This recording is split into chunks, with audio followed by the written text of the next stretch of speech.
और पीयूष, और कोई क्वेश्चन? नहीं सर, और वैसे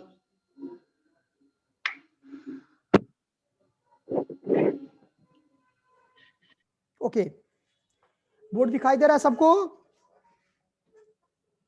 ग्रेडिंग सिस्टम का एक क्वेश्चन आया आप लोगों को मन में भी ये होगा, जो ग्रेडिंग सिस्टम क्या है, तो इसको हम लोग इसको समझ सकते हैं ऐसे भी।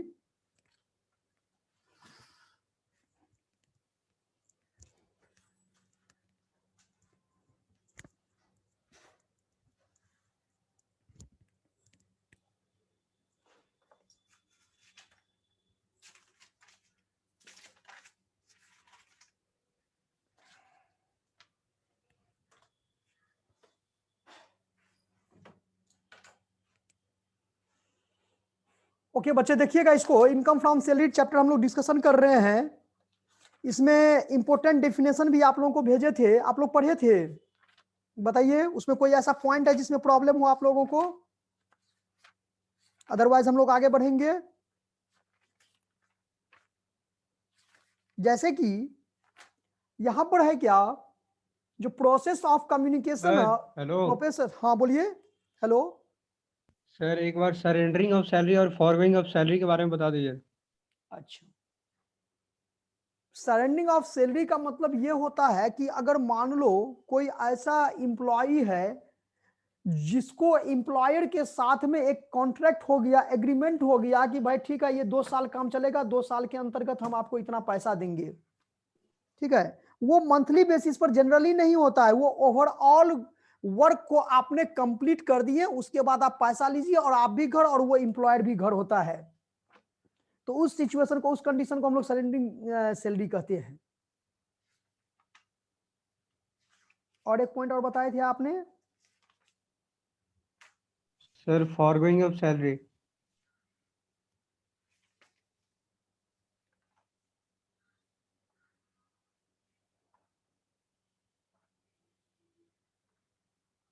पढ़िए उसको, नोट्स आपके पास में है, उसको स्टडी कीजिए, थोड़ा देख पढ़िए तो क्या कर रहा है।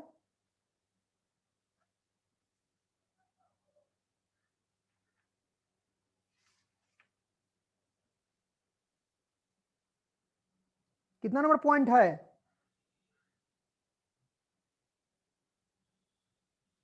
सर 11।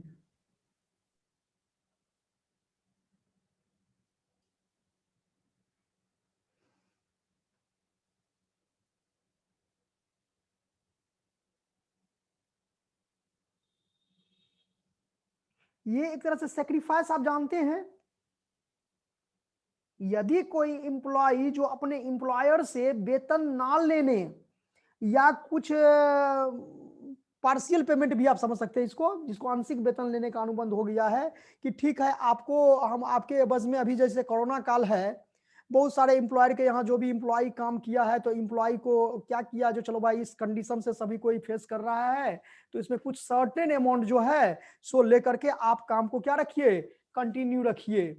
तो इस प्रकार से अगर मान लेते हैं हम ITR जो फाइल करेंगे और उसमें अगर हम कंप्यूटेशन ऑफ सैलरी देखेंगे, मान लो मेरा सैलरी 30,000 रुपया है और हम 30,000 के एवज में हम या कोई भी ऐसा एम्प्लॉय है जिसका कि जैसे ए एम्प्लॉय है, वो काम करता है जिसका 30,000 पर मंथ था और उसको 28,000 इस कोरोना काल में पर मंथ मिलता है, तो उसका टैक्सेबल सैलरी कितना होगा, 20,000 की 30,000?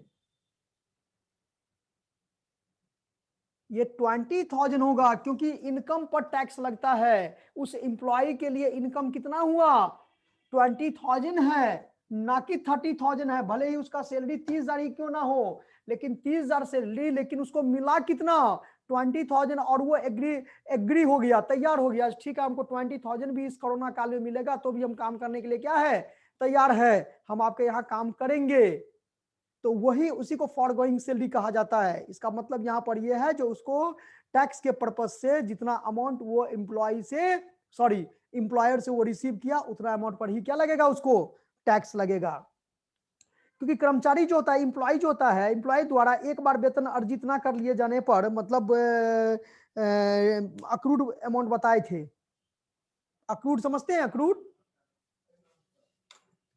यस सर, जो मान लिया गया हो। हाँ, तो इसमें करा है क्या, देखिए ध्यान समझिएगा, जो salary become taxable immediately just after it is accrued by the employ. Salary तो तभी टैक्सेबल हो जाता है जो एक्रूड हो जाता है, चाहे आप लिए या ना लिए उससे मतलब नहीं है। आपने अर्जित कर लिए, आपने पैसा कमा लिए, चाहे आपके पास आया हुआ नहीं आया हुआ हो, आप कहीं काम करते हैं, अगर वहां से आपको पैसा मिलेगा तो इसका मतलब वो अक्रूड हो गया, ठीक है, टैक्स लगता है उस पर। वही चीज कर रहा है, if it is foregone to the employer, yes, yet it shall be taxable. Foregoing of salary by employees shall be treated as use of this salary and shall be taxable. वो आपका जितना भी आपने त्याग किए उस त्याग अमाउंट पर टैक्स नहीं लगेगा, लेकिन जितना आपने 30,000 के बदले आपने कितना लिए, 20,000 लिए है, इस 20,000 पर आपको क्या करना पड़ेगा, इतना अमाउंट पर ही आपको टैक्स देना है। ओके, और कोई पॉइंट है इसमें, प्रॉब्लम है? सभी कोई बच्चे इसको देखिएगा टॉपिक को, process of computation of taxable salary, process of computation of taxable salary. Taxable salary को हम लोग कैसे फाइंड आउट करते हैं, क्या प्रोसेस होता है, तो हेडिंग लिखा हुआ है यहां पर, क्या, ये देखिए,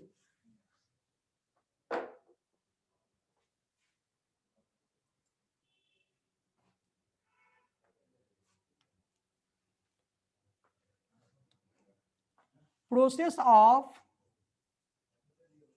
कंप्यूटेशन ऑफ टैक्सेबल सैलरी, ये ध्यान दीजिएगा, इसका क्या, under the head income from salary. सबसे पहले हम लोग जानते हैं, क्या समझते हैं कि टैक्सेबल सैलरी का जब भी हम लोग कंप्यूटेशन करते हैं, कंप्यूट करते हैं, तो सैलरी अलाउंस परक्यूजिट, यही होता है। सैलरी मतलब basic salary plus allowance plus perquisite, और एक है profit in lieu of salary,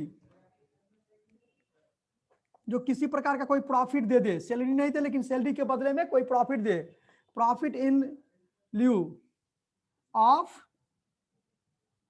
salary, यानी सैलरी के बदले में कोई प्रॉफिट दे दे। तो यही पॉइंट को हम लोग जोड़ देंगे तो आपका क्या हो जाएगा, it is called taxable salary, taxable salary, यही टैक्सेबल सैलरी होता है। किसी भी इंप्लॉई को जो गवर्नमेंट को टैक्स देना पड़ता है वो इसी अमाउंट पर देना पड़ता है। किस अमाउंट पर, तो जो बेसिक सैलरी है, जो उसको अलाउंस मिला है, जो उसको परक्यूजिट मिला है, या जो उसका प्रॉफिट का कोई पार्ट मिला, कोई प्रॉफिट सैलरी के बदले में दे दिया, ठीक ना। तो इन सभी को हम लोग सेपरेटली डिडक्शन इसको मतलब डिस्कशन करेंगे। सबसे पहला आया सैलरी, सैलरी का मतलब यहां पर हुआ बेसिक सैलरी, सैलरी का मतलब क्या हुआ, बेसिक सैलरी। बेसिक सैलरी किसी भी एम्प्लॉय का जो है, इसमें आपका बताता है जो सैलरी हो गया, मतलब इसमें कोई वेजेस भी है, मजदूरी भी है तो भी आएगा, बोनस है तो बोनस भी आएगा, कमीशन है, फी है, इंटरिम रिलीफ है, ओवर टाइम बेनिफिट है, एन्यूटी है, एडवांस सैलरी है, या एरियर ऑफ सैलरी है, एनुअल मतलब इंक्रीमेंट होता है किसी भी एम्प्लॉय का, जो रिकॉग्नाइज प्रोविडेंट फंड में अगर हम पैसा जमा करते हैं सालाना तो वो भी आता है, taxable part of transfer balance etc. इस सभी कोई पॉइंट हमने आपको लिखवाए हैं जो सैलरी में क्या होता है और कौन सा सेक्शन होता है, याद रखना है। इनकम टैक्स एक्ट 1961 सेक्शन, ये तो एक्ट है, ये तो आपका एक्ट हो गया ना, according to the income tax act 1961 section 17 subsection 1 में इसका सैलरी का डिफाइन किया गया है कि सैलरी में ये आइटम इंक्लूड होता है। कौन कौन आइटम इंक्लूड होता है भाई, तो इसका बेसिक सैलरी हो जाएगा, अगर कहीं से उसको कमीशन मिलेगा वो हो जाएगा, अगर किसी के कहीं से बोनस मिलेगा वो हो जाएगा, रिकॉग्नाइज्ड प्रोविडेंट फंड में अगर किस तरह का कोई बढ़ोतरी होता है वो हो जाएगा, अगर कहीं एरियर है, बकाया पैसा है वो आ जाएगा, कोई किसी से एडवांस ले लिए तो वो आ जाएगा, एटसेट्रा। आप लोग उसका पूरा पॉइंट पढ़िएगा, इन सभी को सैलरी के अंतर्गत शामिल किया जाता है। उसके बाद जो दूसरा टॉपिक है वो है अलाउंस। ये टॉपिक अच्छा टॉपिक है, इसको थोड़ा सभी कोई ध्यान से पढ़िएगा। अलाउंस का मतलब क्या होता है? कहता है सैलरी के अतिरिक्त अगर किसी एम्प्लॉयर के द्वारा एम्प्लॉय को पेमेंट की जाती है तो वही अलाउंस होता है। Allowance, there are 3 types of allowance: fully taxable allowance, partially taxable allowance और फुल्ली एग्जम्प्टेड अलाउंस। मतलब ऐसा भत्ता जो कि पूरा का पूरा टैक्सेबल है, ऐसा अलाउंस जो पार्शियली मतलब कुछ पार्ट उसका टैक्सेबल है, कुछ पार्ट क्या है, कर मुक्त है, यानी उस पर टैक्स नहीं लगता है, और कुछ अलाउंस ऐसा होता है जिस पर कि पूरा का पूरा टैक्स लगता है। तो इस तरह से there are 3 types of allowance. एक होता है फुल्ली टैक्सेबल अलाउंस, दूसरा होता है फुल्ली एग्जम्प्टेड अलाउंस और तीसरा होता है पार्शियली टैक्सेबल अलाउंस। मतलब उसका मतलब यही हुआ, पार्शियली का मतलब क्या हुआ, जो कुछ पार्ट पर टैक्स लगेगा, कुछ पार्ट पर टैक्स नहीं लगेगा। क्या बलराम, बलराम आ रहा है समझ में? Yes sir. फिर हमने क्या बताया अभी, फिर से एक बार देख लीजिए। अभी टॉपिक हम लोग पढ़ा रहे हैं अलाउंस। थोड़ा स्पीड कीजिएगा आप लोग भी पढ़ाई को, थ्योरी पर फोकस कीजिएगा। टैक्सेशन थ्योरी बेस्ड होता है, सॉल्यूशन इसका बन जाएगा, आपको आधो पेज नहीं लगेगा, है ना, 1/4 पेज में इसका प्रैक्टिकल बन जाएगा। लेकिन ये रूल रेगुलेशन है, इसको प्लीज सभी कोई मेहनत कीजिएगा, बढ़िया से इसको थ्योरी पढ़िएगा, तभी आपका ये प्रैक्टिकल बनेगा, सॉल्व होगा, ठीक ना। और अगर जहां पर प्रॉब्लम होता है तो आप इंडिविजुअली मुझे कॉल भी कर सकते हैं, या मेरा जो भी नोट्स है उससे भी हिंट ले सकते हैं, उसी से डिपेंडेड होता है।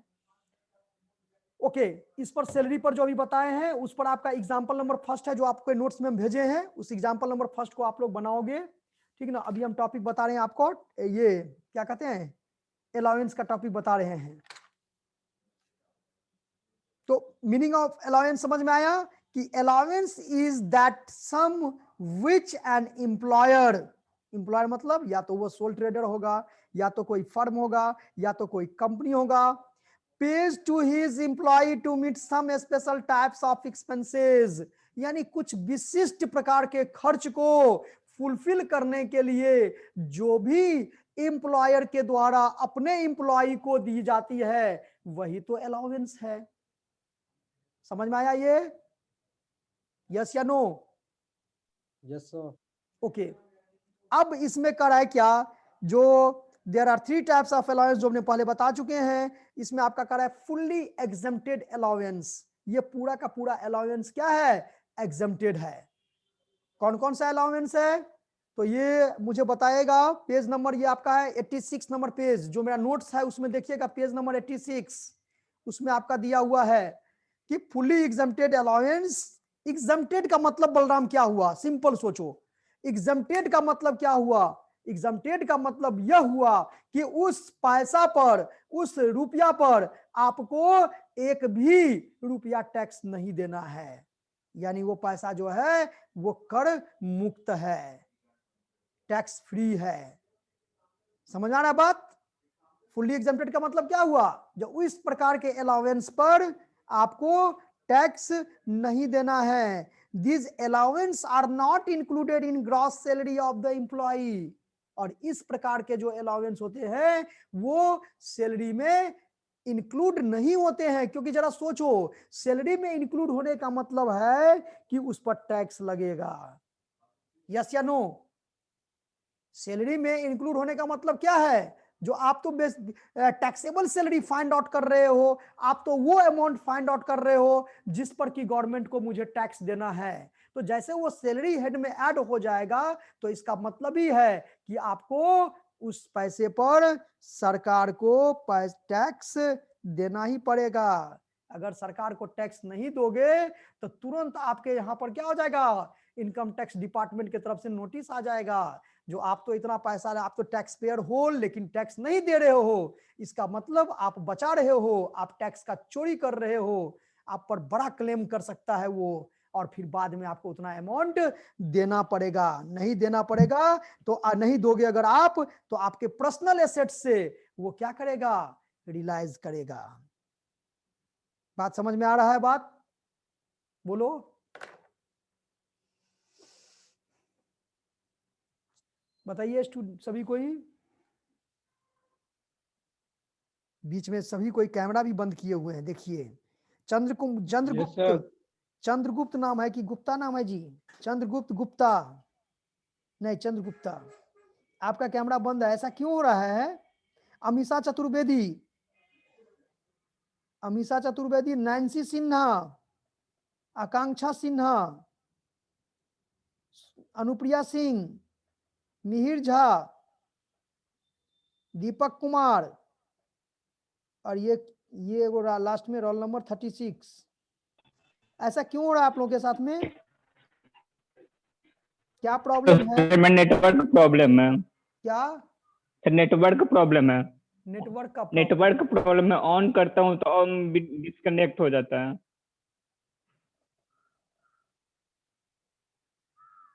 सबके साथ सेम प्रॉब्लम है? आकांक्षा सिन्हा, आप बताओ। आकांक्षा सिन्हा, आप मेरी आवाज सुन पा रही हैं? हर्ष आ रहा है समझ में? Yes sir. Yes sir.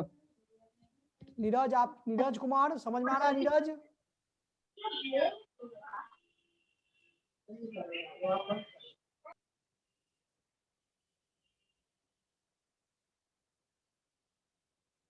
Okay, तो नेक्स्ट पॉइंट लिख लीजिए। There are 3 types of allowance: fully taxable allowance, fully exempted allowance, या पार्शियली एग्जम्प्टेड अलाउंस। तो अभी हम लोग का टॉपिक चल रहा है फुल्ली एग्जम्प्टेड अलाउंस। सभी कोई उसको स्टडी कीजिए, नोट्स जो भेजे हैं।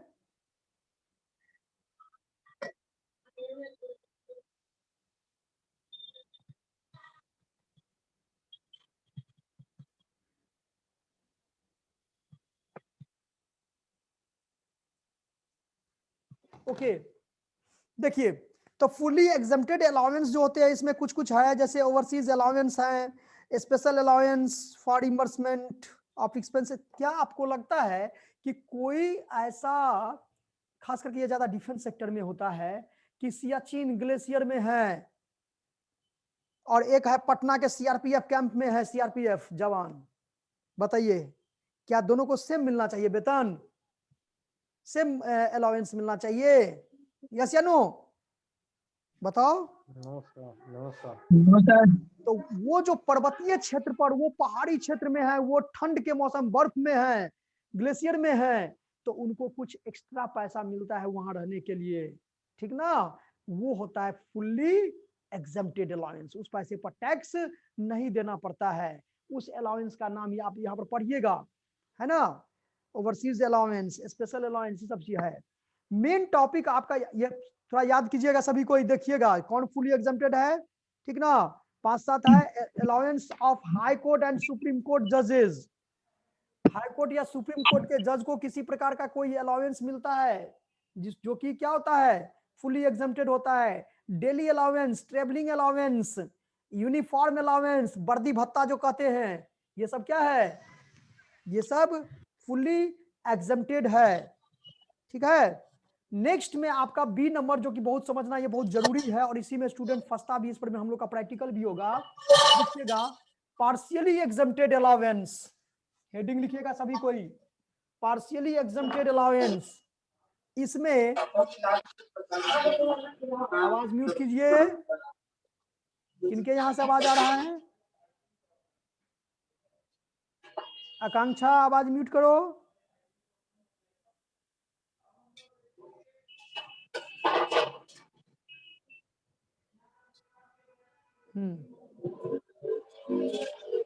यहां देखिएगा, सबसे पहला अलाउंस है हाउस रेंट अलाउंस। कौन सा अलाउंस है?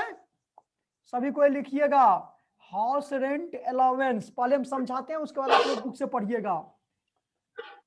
ये कहता क्या है कि जब कभी भी, इसको शॉर्ट फॉर्म में HRA, हाउस रेंट अलाउंस कहते हैं, ठीक ना? ये पार्शियली एग्जम्प्टेड अलाउंस का टॉपिक हम लोग सेकंड पॉइंट पढ़ रहे हैं अभी। जो वैसा अलाउंस जिस पर कि कुछ टैक्स लगता है और कुछ टैक्स फ्री हो जाता है।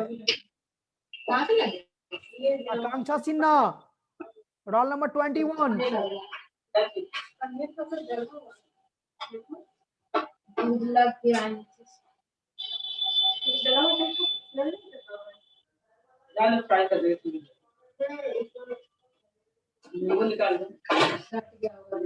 आकांक्षा सिन्हा,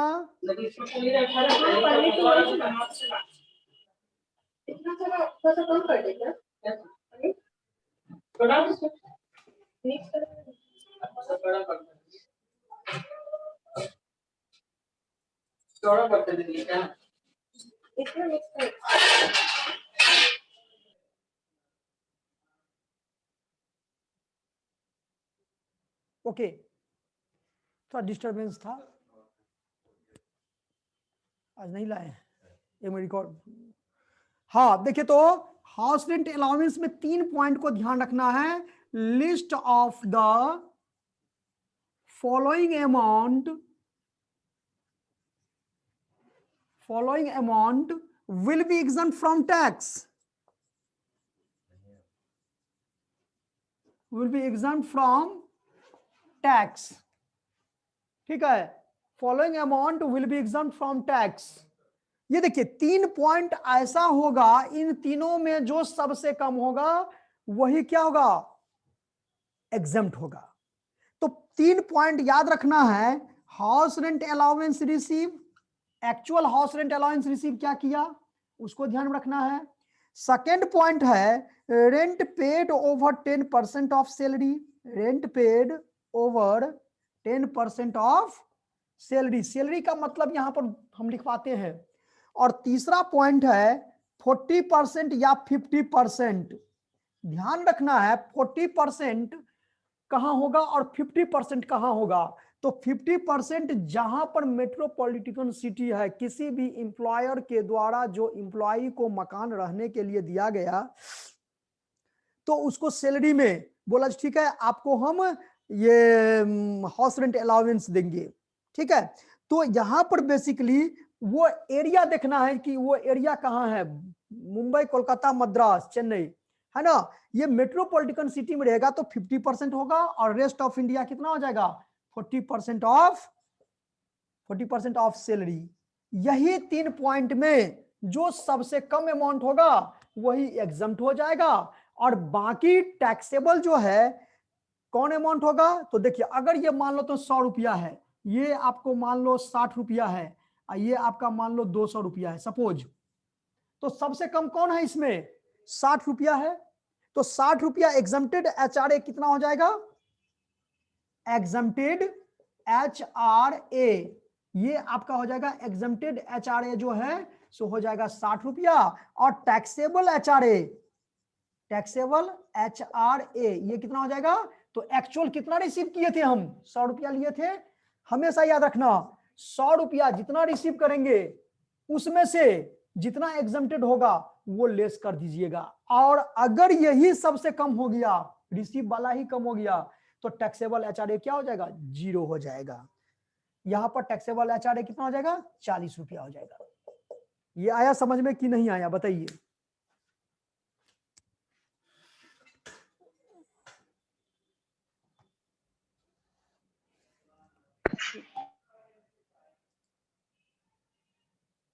इससे रिलेटेड कोई क्वेश्चन है बताइए।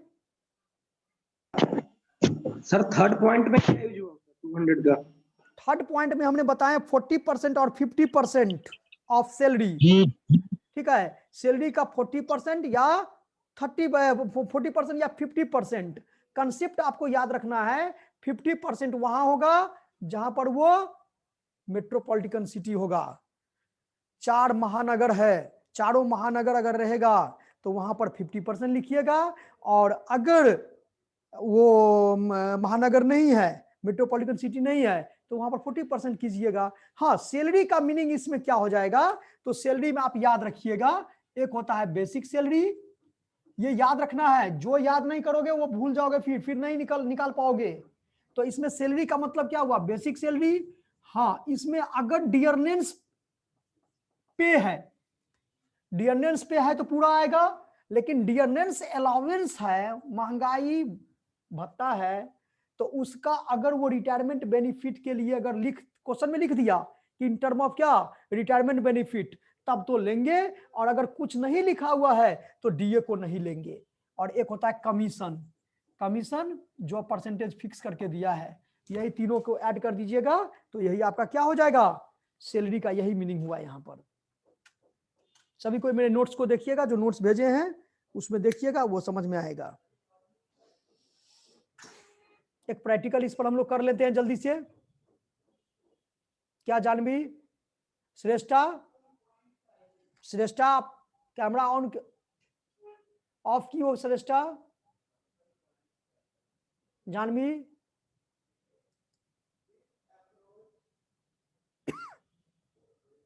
सोनम कुमारी 22 रोल नंबर,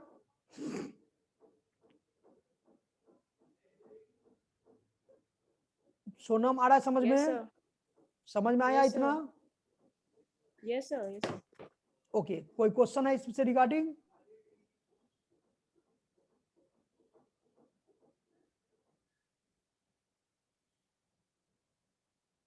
आदर्श रोल नंबर 28। सर हाँ बोलिए। सर एचआरए अगर लोएस्ट रहा तो टैक्सेबल एचआरए क्या होगा सर? जीरो? हाँ, क्योंकि एचआरए हाँ हाँ, जीरो जीरो जीरो, वही चीज हम बताए थे कि अगर तीनों में सबसे कम एचआरए ही कम है तो फिर उस सिचुएशन में क्या हो जाएगा? जीरो टैक्सेबल होगा एचआरए। हाँ, उसको Yes, sir. छोड़ करके बाकी दो अमाउंट अगर हो जाता है तो फिर उस सिचुएशन में क्या हो जाएगा आपका?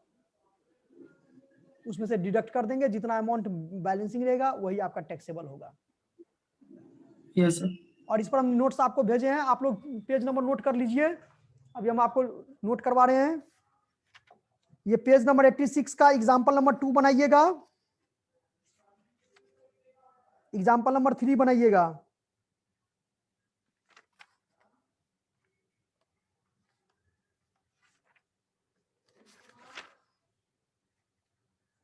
टू नंबर हम समझा दें क्या? सबके पास क्वेश्चन है? क्वेश्चन है ना सबके पास?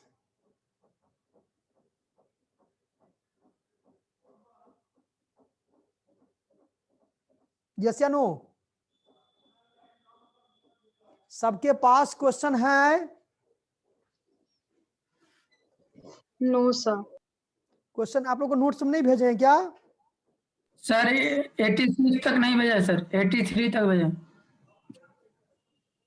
ओके, तो 82 तक भेजे हैं आप लोगों को? 83 तक। ठीक है, हम क्वेश्चन आज सेंड कर देते हैं आप लोगों को, ठीक है? टॉपिक बोलते जाएंगे, आप लोग बनाइएगा, उसको सॉल्व कीजिएगा, प्रैक्टिस कीजिएगा, ठीक है?